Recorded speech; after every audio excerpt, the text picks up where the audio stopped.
안녕하세요. 오늘은 여러분한테 조금조금 책을 읽어드릴 거예요. 책 제목은 내 마음의 말걸기라는 책입니다. 각종 명언이 들어있고 거기에 대한 저자의 짤막한 글들이 실려 있는데 저는 이거 마음이 좀 어려울 때나 이럴 때 읽고 많이 도움이 되었던 책이거든요. 여기서 몇 가지만 제가 뽑아서 읽어드리도록 하겠습니다. 오늘은 책 읽는 소리에 다들 푹 주무셨으면 좋겠어요. 네, 그러면 하나씩 읽어볼게요. 어리석은 사람은 행복이 어딘가 먼 곳에 있다고 생각한다. 그러나 현명한 사람은 행복은 자기의 발치에서 키운다. 제임스 오펜하임의 명언입니다. 직접 키운 방울토마토를 친구들에게 나눠주며 행복해하는 사람, 좋아하는 음악가의 새로 나온 CD를 들으며 행복해하는 사람, 여름날 시원한 나무 그늘에 누워 책 읽는 걸 행복해하는 사람, 볕 좋은 창가에 앉아 한가롭게 마시는 차 한 잔에 행복해하는 사람, 만화책을 낄낄대며 친구와 돌려보는 걸 행복해하는 사람, 누군가를 위한 밥상을 차리며 행복해하는 사람, 맛없는 음식이지만 맛있다는 소리에 즐거워하는 누군가를 보는 것이 행복한 사람. 행복은 행복하고자 한다면 언제든지 당신 곁에 머무를 준비가 되어 있습니다.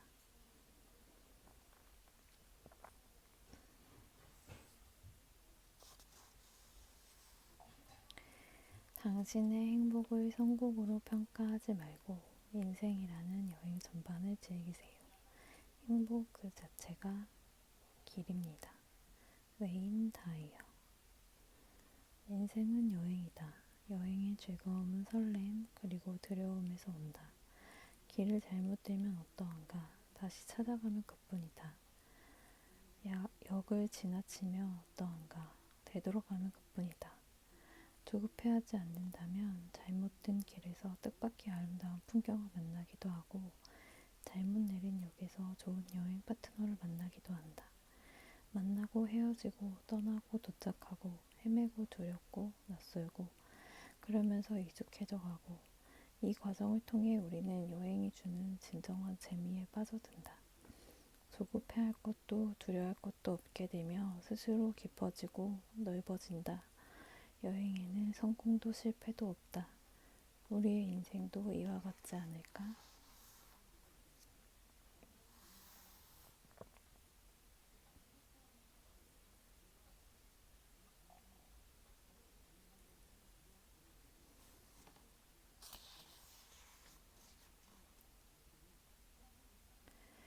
행복은 어쩌다 우연히 일어나는 것이 아니다.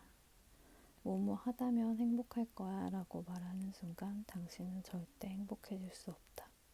리처드 칼슨. 그럴지도 모르겠다. 더 가졌다면 행복할지도. 더 좋은 환경이었다면 더 행복할지도.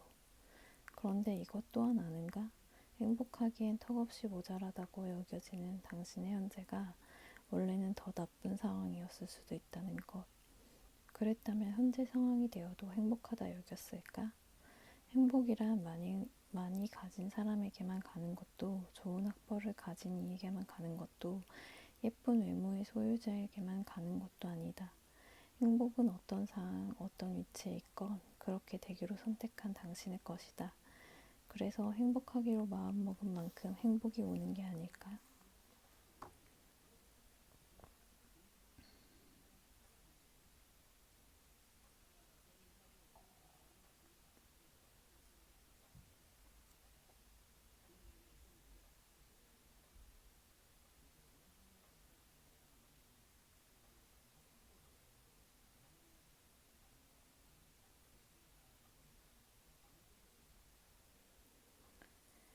세상에서 당신이 결심한 것을 막을 수 있는 사람은 당신 자신뿐이다. 에이브리엄 햄 링컨. 똑같은 상황을 겪고도 사람들의 기억하는 부분은 각각 다르다. 대부분은 자신의 관심 사항이나 관련 사항 위주로 기억한다. 마찬가지로 똑같은 것을 보고도 사람에 따라 정말 좋다, 뭐 그저 그렇네, 정말 마음에 안 들어 라고 말한다. 우리의 결심에 대해서도 그러할 것이다. 그게 될까? 잘하면 뭐 잘 될 수도. 아무래도 안 될 것 같은데. 더 많은 사람을 만나보아도 마찬가지다. 모든 것에 귀 기울이기 보면 정작 아무것도 할 수 없게 된다. 세상에서 당신이 결심한 것을 막을 수 있는 사람은 당신 자신뿐이다.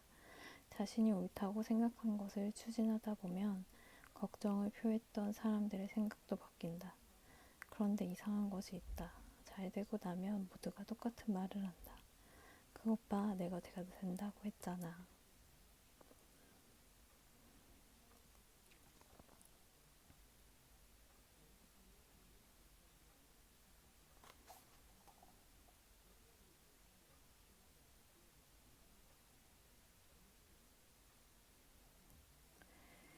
절망하지 마라. 서로 당신의 형편이 절망하지 않을 수 없는 것이라도 그래도 절망은 하지 마라.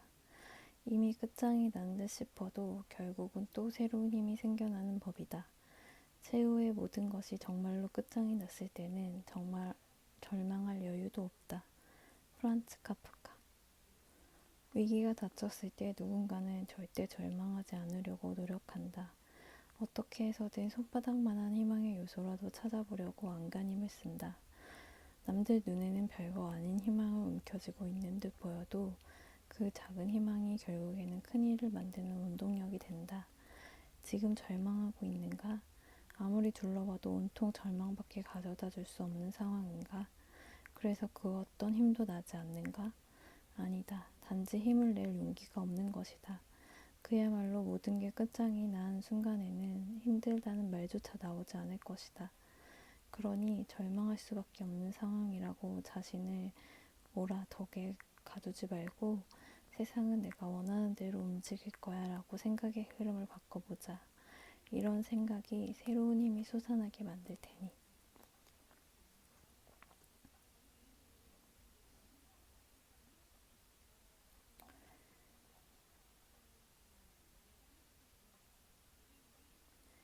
당신을 공경에 빠뜨린 바로 그것이 또한 당신을 공경에서 구해주는 열쇠가 될 수 있다. 막힌 가시는 가시로 빼내고 땅으로 넘어진 자는 땅을 짚고 일어서기 때문이다. 이드리스 샤. 느닷없이 닥치는 게 불행의 특징이다. 그런데 이 불행이란 녀석은 또 묘한 패턴을 가지고 있다. 이 불행의 공경을 겪으며 만난 사람이나 일들이 언젠가는 행운의 원인이 되어 다시 돌아올 수 있다는 것이다. 원래 행운의 기원을 거슬러 올라가 보면 오래전에 겪었던 불행에가 닿는 경우가 많다고 하지 않는가? 일터에서도 부르락부르락 하며 충돌이 있었던 사이가 나중에는 더 친해지는 것처럼. 그러니 지금 무언가에 심한 곤욕을 치르고 있다면 이 다음에 행운 하나가 더 찾아올 것이라고 생각하자. 모든 일을 즐겁게 하고 기쁘게 하려는 이는 슬픔으로 죽게 될 것이다. 아랍 경험. 세상을 살다 보면 욕을 먹을 수도 있고 이 사람한테는 잘한다고 한 일이 다른 사람들에는 섭섭한 일이 될 수도 있다. 누군가는 또 당신이 너무 착한 것마저 트집을 잡기도 한다. 당신은 모두가 만족할 수 있는 착한 인간상을 꿈꾸고 있을지 모르지만 그 어떤 성인 군자도 모두를 만족시킬 수는 없는 노릇이다. 지금 당신의 에너지를 쏟아야 할 사람은 당신이 좋아하고 당신을 좋아해 주는 사람들이다. 그로 인해 당신이 얻게 되는 건 충만한 기쁨일 것이다.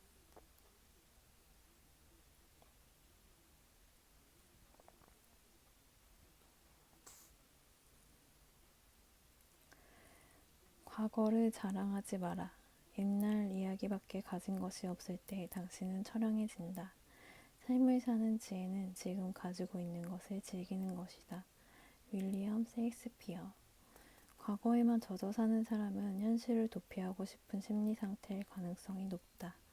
옛날에는 잘 나갔는데, 옛날에는 성격 좋다는 칭찬 많이 들었는데, 옛날에는 의욕에 차서 어떤 일이든 잘해낼 자신이 있었는데, 지나간 추억이란 아름다운 법이다. 과거에는 모든 것이 정말 좋기만 했을까? 나빴던 것도 시간이 지나고 보면 추억으로 포장되고 때론 그리워지기까지 한다.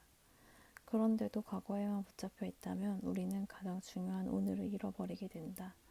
현실을 외면하지 말자. 외면한다고 벗어날 수 있는 현실도 사라질 수 있는 문제도 아닐 테니 말이다. 자신의 에너지를 한데 모아 의욕적으로 현실과 마주하다 보면 어느새 삶을 즐기고 있는 당신을 보게 될 것이다. 당신은 지금이 가장 멋져 보인다.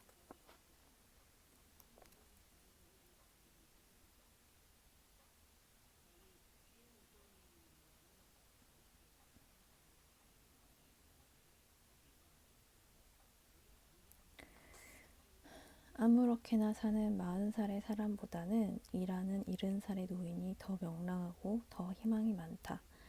올리버 웨덴홈. 80살의 나이에도 불구하고 베르디는 인생에 대한 유쾌한 열정이 넘쳐나는 오페라 창작을 멈추지 않았다. 19세기 최고의 오페라 작곡가로 인정받고 있는데 왜 굳이 힘든 오페라 작곡을 계속하는가? 란 질문에 그는 이렇게 대답했다. 음악가로서 나는 일생 동안 완벽을 추구해왔다.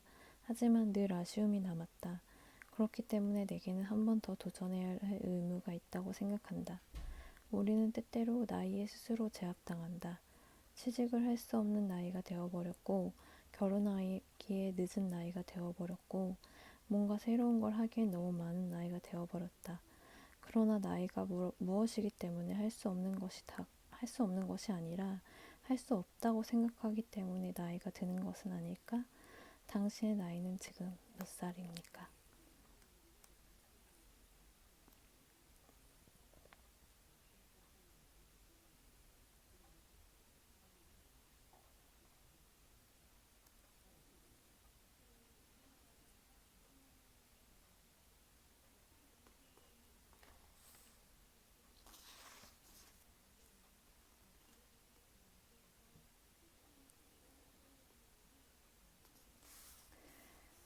때로는 당신이 할 수 있는 가장 시급하고 중요한 일은 온전히 휴식을 취하는 것이다.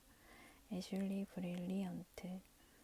사람들은 떠난다. 주말이 되면 산으로 강으로 텐트를 들고 떠나는 캠핑족들. 자동차가 아니라 페달을 밟으며 길 위를 달리는 자전거족들. 화려하나 복잡하고 즐길 거리가 많으나 자꾸 더 자극적인 것을 찾게 되는 도시 생활을 잠시 접고 떠나야 할 이유는 많다. 인터넷, TV, 휴대폰 그리고 각종 매체들과 의도적으로라도 단절을 시킨 채 자연에서 온전한 휴식의 시간을 가져보자. 들꽃의 향기가 어떤지, 아침 햇살의 간지러움이 어떠한지, 뉘엿뉘엿 해져가는 저녁 무렵의 느낌이 어떠한지, 나무 밑 산들거리는 바람 속에서 자는 낮잠이 어떤 맛인지, 몸도 마음도 그리고 메말라버린 우리의 감성도 자연 속에 있으면 촉촉하게 생기를 찾으리라. 무작정이라도 떠나보자.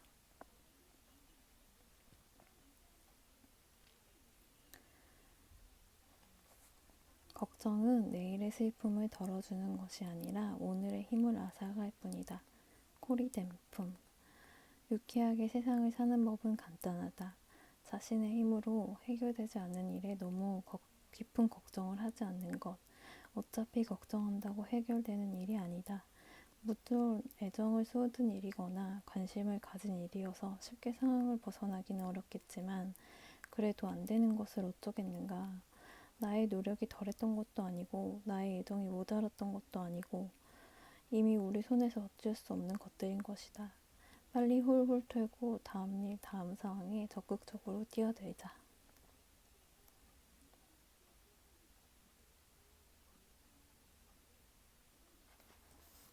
마지막으로 스티븐 호킹의 이야기를 들려드릴게요. 오래 살지 못할 것이라는 예상이 나로 하여금 열심히 살게 하고 더 많은 일을 하도록 했다. 금세계 최고의 물리학자인 스티브 호킹. 그는 20살 때 몸속의 운동신경이 차례대로 파괴되어 전신이 뒤틀리는 류게릭병 진단을 받고 한두 해밖에 더 살지 못하는 말을 들었다. 그러나 모두 알고 있는 것처럼 그는 고통을 극복하면서 연구에 몰두하여 우주의 기원과 블랙홀에 관한 훌륭한 업적을 남겼다. 물론 그의 연구는 지금도 계속되고 있다. 처음 병에 걸렸다는 사실을 알게 되었을 때 저는 절망했습니다. 그때 저는 다시 살아날 수 있다면 정말 이웃과 인류를 위해 값지게 살아야겠다고 결심했습니다. 다시는 절망하거나 화내지 않았지요. 무엇보다 저 스스로 병을 이겨내고자 노력했습니다. 지금 저는 아주 행복합니다. 게다가 우주를 연구하는 데는 건강한 몸이 필요하지 않거든요. 건강한 사람이라 하더라도 우주 끝까지 가볼 수는 없으니까요. 타임머신을 타고 우주가 생겨나던 때로 돌아갈 수는 없잖아요.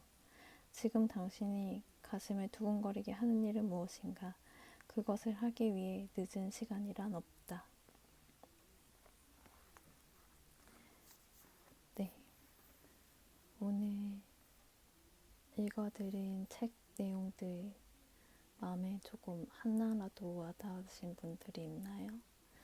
그러면 저는 참 기분이 좋을 것 같아요. 네, 여기까지 들어주신 분들 너무 감사하고요. 괜찮으시다면 구독과 좋아요, 댓글 부탁드릴게요. 그러면 우리 다음에 또 봐요. 안녕.